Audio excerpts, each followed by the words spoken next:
Hola, yo les voy a contar un poco acerca de la prueba de lectura crítica de Saber 11. Vamos a empezar, les voy a contar primero los fundamentos de la prueba, les voy a explicar un poco acerca de la definición de lectura crítica, también les voy a hablar acerca de los tipos de textos que utilizamos en la prueba y de las competencias que evalúa la prueba. Después les voy a contar un poco acerca de la estructura general de la prueba y terminaré con unos ejemplos.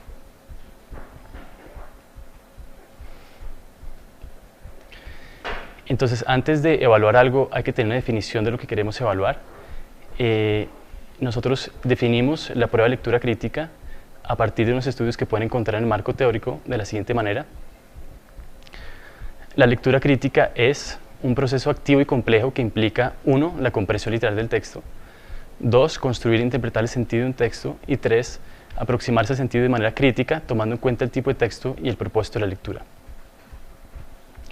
Definimos la lectura crítica como activo, como un proceso activo, porque no hacemos referencia a un proceso, digamos, pasivo, en donde se recibe o se memoriza información, sino que se trata de buscar, reflexionar y utilizar la información con un propósito determinado. Y definimos lectura como un proceso complejo, porque no hacemos referencia a un proceso simple, sino a una multiplicidad de habilidades que cambian o que se adaptan dependiendo de la situación y del contexto. Más adelante les explicaré un poco los tres puntos que definen lectura crítica, porque eso lo vamos a retomar cuando hable de las tres competencias que coinciden con estos 3 puntos.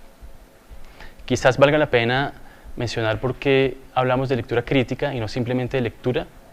En primer lugar, porque la palabra crítica hace referencia al aspecto activo del que les estaba hablando. Y en segundo lugar, porque los lineamientos del MEN, tanto en educación básica como en educación superior, dicen que el pensamiento crítico en general y la lectura crítica en particular es un elemento fundamental en la educación.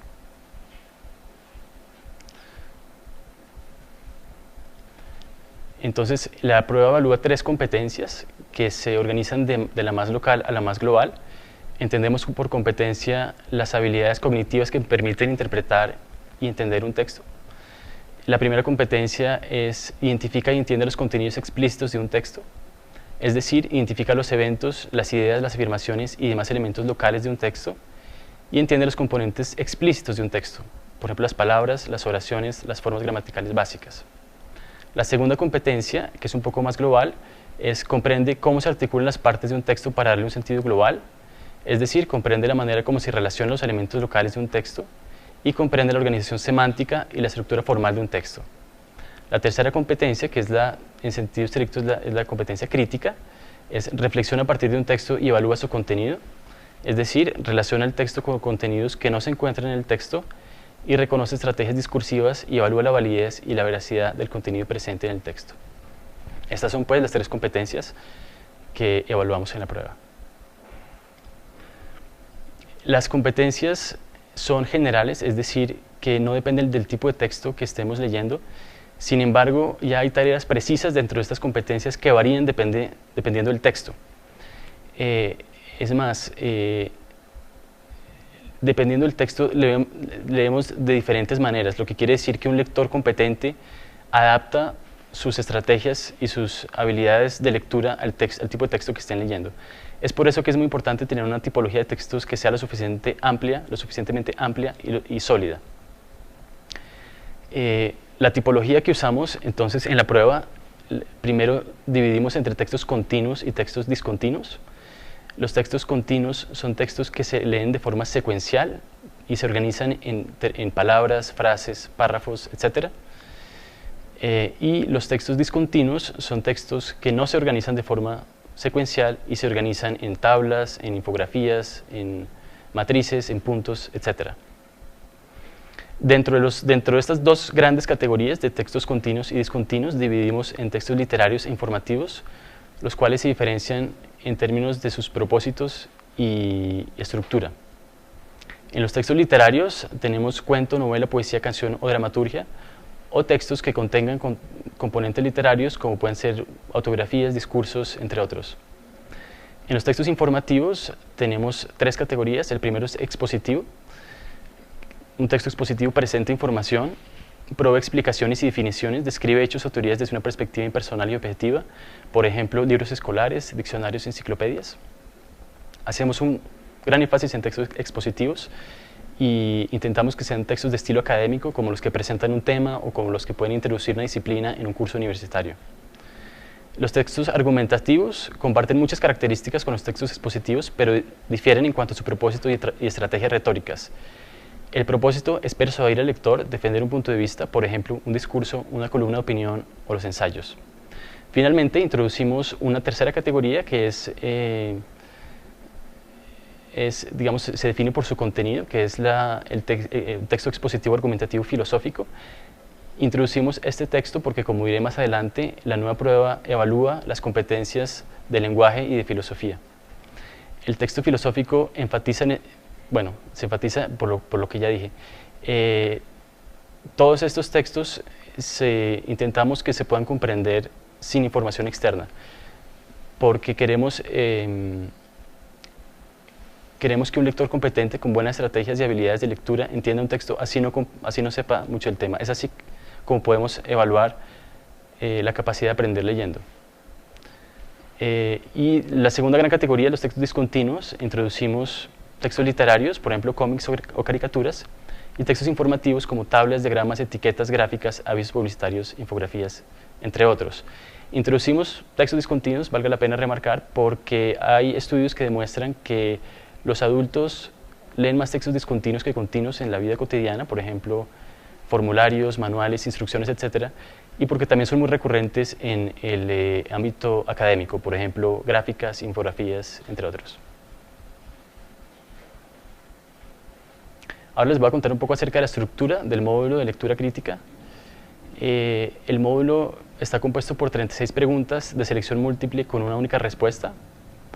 Y para asegurarnos de que la prueba evalúe el constructo de lectura crítica tal como lo hemos definido, es decir, como un proceso complejo y multidimensional, nos aseguramos de cubrir un rango primero de competencias o de procesos o estrategias cognitivas, de las 3 competencias que ya les hablé anteriormente, también de los tipos de textos descritos en la tipología, y en tercer lugar, una variedad de contenidos para que no nos enfoquemos solo en contenidos literarios o expositivos, sino que hay una variedad de contenidos. Como les decía anteriormente, en el nuevo Saber 11 se prueban o se evalúan las competencias de las pruebas de lenguaje y de filosofía. La justificación brevemente aquí es porque desde hace un tiempo las 2 pruebas evalúan competencias relacionadas con la lectura crítica, tal como la hemos definido. En segundo lugar, porque la prueba busca evaluar los niveles de comprensión de un texto que hemos descrito anteriormente por encima de conocimientos de categorías gramaticales, como puede ser, por ejemplo, en el caso de literatura o de lenguaje, o de la memorización de información, que podría ser, por ejemplo, el caso de filosofía. La prueba de filosofía, que comenzó a aplicarse en el año 2000, está orientada hacia la evaluación de la capacidad de los estudiantes para comprender e interpretar textos académicos de tipo filosófico y reflexionar sobre su contenido. Por lo tanto, se puede justificar que se evalúe en una prueba de lectura crítica. Vamos a pasar ahora a unos ejemplos de preguntas. El primero es un texto argumentativo, es una columna de opinión de Piedad Bonet, sacada del Espectador, no se puede ver ahí la referencia. Dice: los centros comerciales surgen en la medida en que hay desvalorización del centro de las ciudades y una pérdida de funciones de los sitios que en otras épocas convocaban allí a la ciudadanía, la plaza pública, los grandes teatros y las instancias gubernamentales que se desplazan hacia lugares que se suponen más convenientes. Descuidamos tanto la calle que la simulación de la calle triunfa, dice el arquitecto Mauricio Suárez, experto en el tema. El centro comercial es escenografía y crea una ilusión de interacción ciudadana que en realidad no existe. Lo contrario al vecindario y al barrio, lugares que en sociedades sanas propician el encuentro y la solidaridad. El centro comercial da estatus, allí se va no solamente a ver y ser visto, sino a exhibir lo que exige el capitalismo rampante, capacidad de compra. El centro comercial es un lugar privado que simula ser público, donde dejamos de ser ciudadanos para ser clientes en potencia.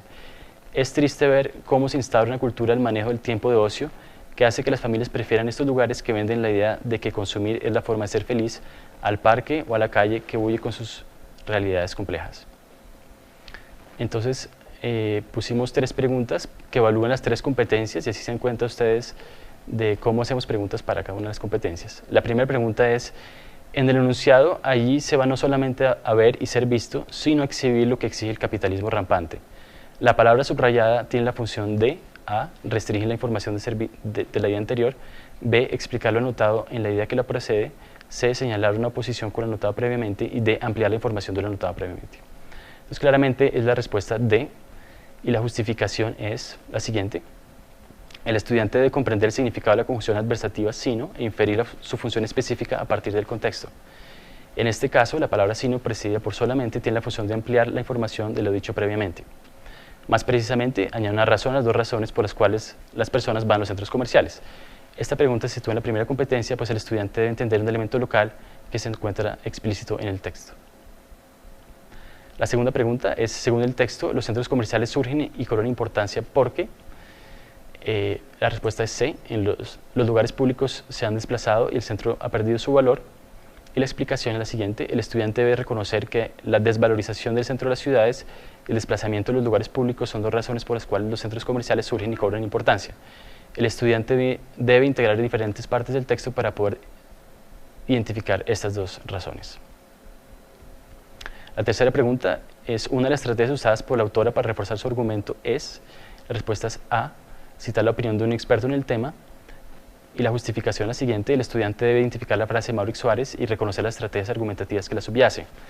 Argumento de autoridad, debido a que el estudiante debe tomar distancia del texto y evaluar las estrategias discursivas contenidas en esta pregunta evalúa la tercera competencia de lectura crítica. Así pues, podemos ver las tres competencias que evalúa la prueba. Finalmente, una breve pregunta abierta, porque esta es una de las novedades de este nuevo examen, es que incluye preguntas abiertas de respuesta corta. Vamos a leer primero el texto, es un texto corto que se titula La espera de la muerte, tomado de Mejía Vallejo Manuel. Dice, muerto, dijo el hombre, me aburre la muerte. Nadie puede contar su muerte como otra aventura. Estaba sobre la piedra habitual en el río, las aguas del charco hondo parecían sonar dentro de él mismo. Si llegara la muerte, me tiraría al charco, porque ella era para él otro grafismo, como un aviso en los muros. Sonrió con severa tristeza, miró las ramas altas de laureles y yarumos, las nubes sobre las hojas, el sol en la montaña, volvió la mirada en derredor de la piedra. ¿Por qué la muerte no le tiene miedo a la vida? Porque son hermanas. Si la muerte viene, me tiro al charco hasta que se retire. La fiebre lo había agotado. Pensaba que su temblor era el temblor del agua, miró hacia su cuarto. Allí estuvo buscando la muerte, de allí salía y se acercaba definitivamente. No me agarrará sobre la piedra. Entonces, la pregunta es una pregunta de la primera competencia, una pregunta sencilla y corta. Dice, ¿quiénes son las dos hermanas a las que hace referencia en la octava línea del texto? La respuesta es claramente la muerte y la vida. Y la justificación es, el estudiante debe identificar los referentes implícitos de hermanas, la muerte y la vida, que se encuentran en el enunciado del texto inmediatamente anterior a la expresión citada. Con eso terminamos nuestra presentación. Les agradezco mucho su atención. Gracias.